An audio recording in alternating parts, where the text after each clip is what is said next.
Without further ado, I would like to invite our Chairman of the Board of Governors, Mr. Radaha, to come up on stage for his welcome address. Thank you. Good evening. Salam sejahtera and selamat datang. Senior Pastor Reverend K. Young Huat, Principal Dr. Deborah Sim, all the teachers, staff, all the parents, students, ladies and gentlemen. Welcome to tonight's Charis graduation ceremony for the year 2020. The organizing committee has kindly given me an invitation and opportunity to say a few words, precisely 5 minutes, and I'll try and make good use of that. We are actually, as what our MCs told us, we are in unprecedented times. That is putting it very mildly. We are in the midst of a worldwide pandemic caused by COVID-19.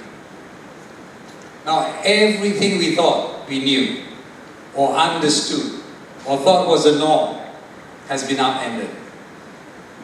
Everyone, without exception, had to press the reset button. Individuals, nations, rich or poor, everybody had to reset. Just now we were singing the school song, "We want to be a world changer." That's a great goal. But in today's world, if you want to be a world changer, you got to know this. The world is changing faster and faster and faster than ever. And to be a world changer, you have to be ahead of the curve. You cannot be a follower and you cannot fall behind. Or else you can't change anything. The world will change you. If that's the case, it looks like a very tall order. However, you have been given a new opportunity with this reset button. Early in the history of mankind, in the good book, it is written that man attempted to build a tower that can reach the heavens, called the Tower of Babel. At that time, God said, if as one people, speaking the same language, they had begun to do this, there is nothing they plan that will be impossible for them. God said, if you plan it, it's not impossible. Everything is possible. Today we are again at that point, where it seems that nothing is impossible. You want to go to the moon? You can. You can even go to the dark side of the moon. You're going to Mars. We're trying to take samples back from Mars. You started off with a phone, with a hand phone and cellular phone and internet and 2G and 3G and 4G. Today we're talking about 5G. We're already planning for 6G. We have self-driving cars. Because so many things happening. You name it. We are doing it, or we are capable of doing it. Almost anything. Until, like the time of the Tower of Babel, the unseen virus of COVID-19 caused all of us to reset, have a reset button. Suddenly we remember that it's for a time like this that we have to learn to be still and know who's God. You know, this is the time when kangaroos were hopping around the towns and the lion was sleeping on the highway. And all the vibrations of the earth, still. You know, the earth was vibrating so much that now they can record the stillness. Because when we are awake and doing things, somebody else is asleep. When we are asleep, somebody else is awake. There's constant activity. And it's because of the COVID, everything became still. But for you children, this is an opportunity to catch up, to rethink, to reshape, and to come up with your own imaginative ideas, solutions, because you know, you have experienced the challenges, and it's for you to come up with solutions. The old has gone, the new has come. In the old days it was in-person learning, now it's online learning. Old days it was tutorials, now it's Zootorials. Those days, shopping malls, now virtual malls. Wow, every aspect of life has changed. And you and your generation to come, you have an opportunity to shape what is coming. It is your chance to participate and to put your impact, your mark in the coming generation. But to do that, you must be sufficiently and well equipped in your knowledge, in your language, in your sciences, in your mathematics, in your computers, in your coding, in your finances. Every aspect you need to be well equipped. You cannot pick and choose. You need to be sound in your way you think, in the way you plan, in your dreams, in your vision. So you know what the need is and you can come up with a solution. Your generation, totally different. Only then can you become a real world changer. Now to the parents, first I want to thank you for placing your children in our care and in the care of our capable teachers to guide them and lead them. But the role of parenting today, in today's environment, has completely changed. What your grandparents did for your parents, what your parents did for you, is so yesterday. Why? Today's learning environment is in the classroom, in person, and online, at home. So we need you parents to partner with us to make sure our children receive all that we have for them. You can't just leave the children and say, okay, you're going to school now, the teachers will take care of it. No, there's a portion of time they're going to spend at home with you. And they're going to learn from home, where you are in charge. So your role has changed. It's so different from your parents and your grandparents' time. Passive parenting is so yesteryear. In today's environment, you have to be actively involved. You must play an active role. Teachers, on the other hand, you have to upskill. Everything has changed. You have to update with the latest technology, presentation, teaching skills, all have to change. From Zoom to everything else. I'm glad to know that our teachers have risen to the challenge. And I pray that you will stay at the cutting edge.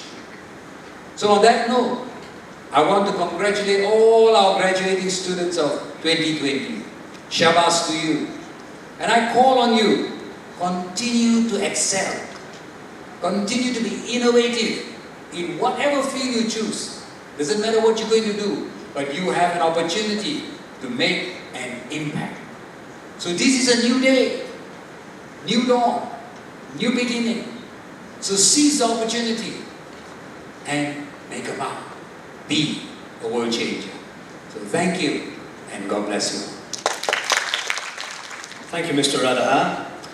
Now, to give us her speech, let us welcome our principal, Professor Dr. Deborah Sim. I think Mr. Radaha has stolen my speech, so probably I don't have to say anymore.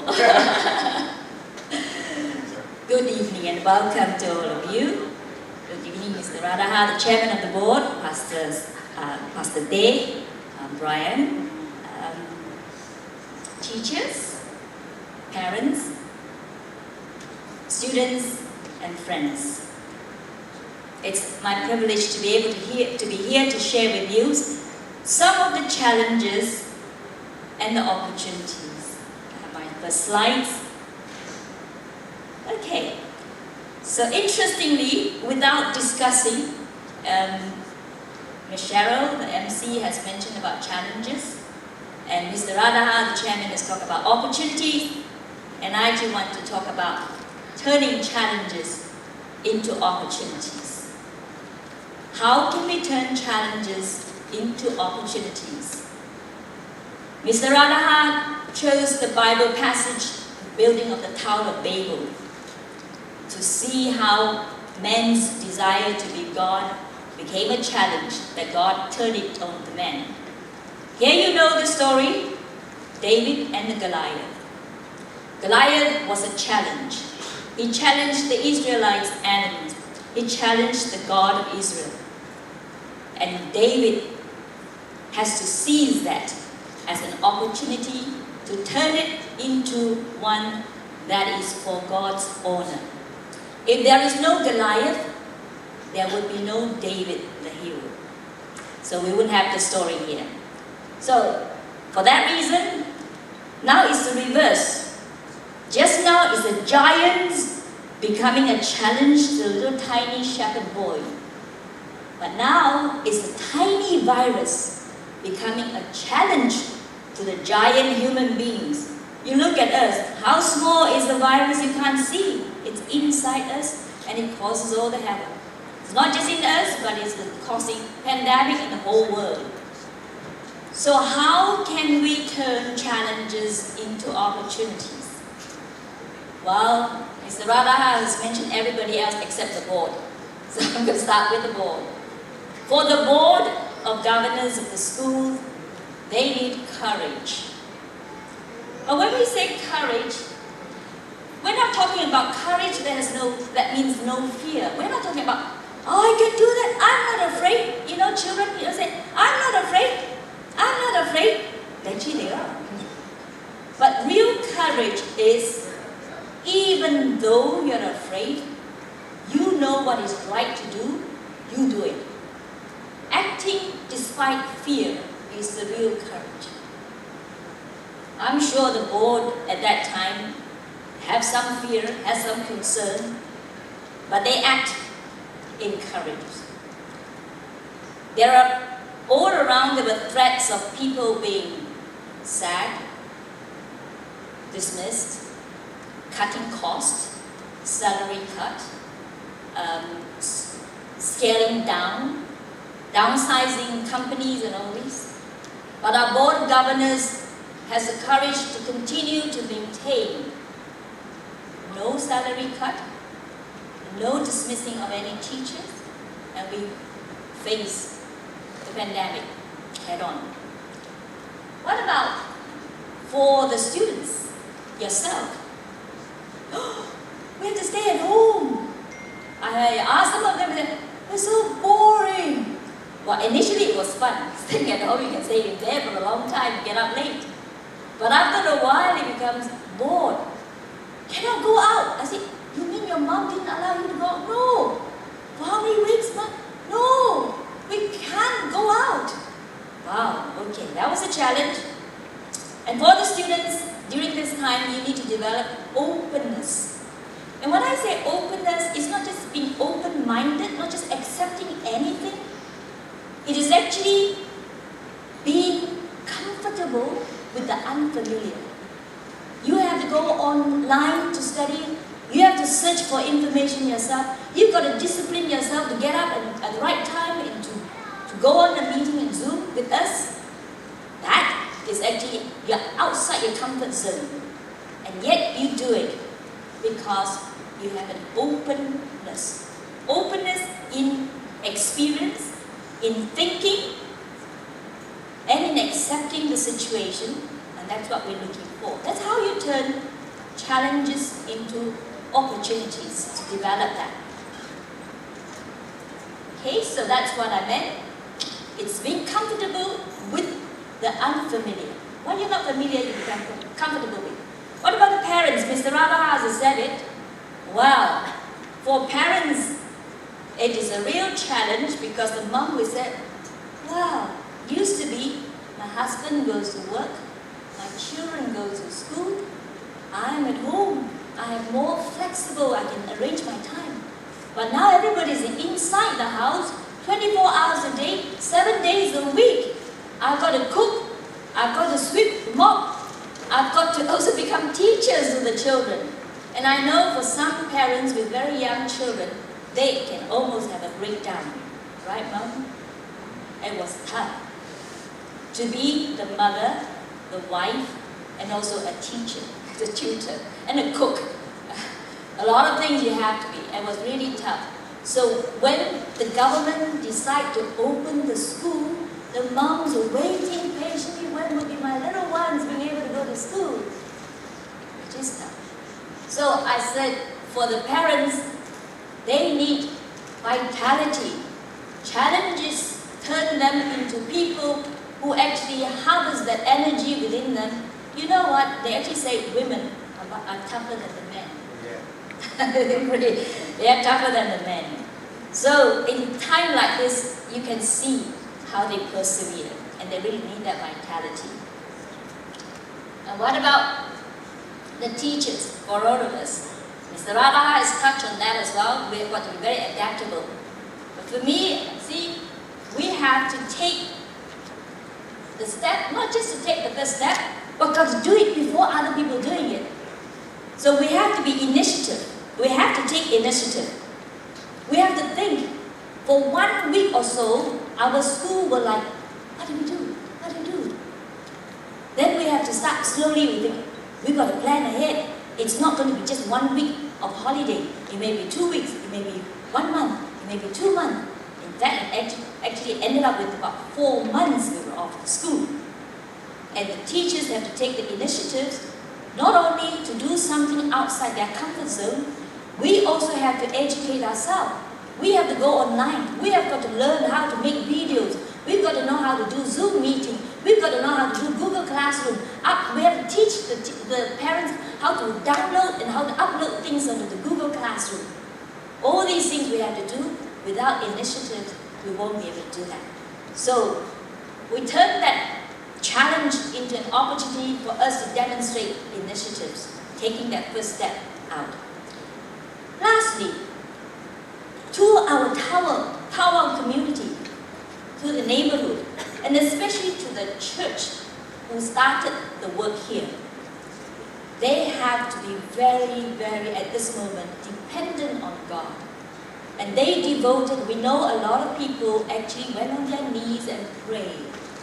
Pray not just for health, not just for safety, but for the school as well, that we can continue to serve the community here in nurturing world changes.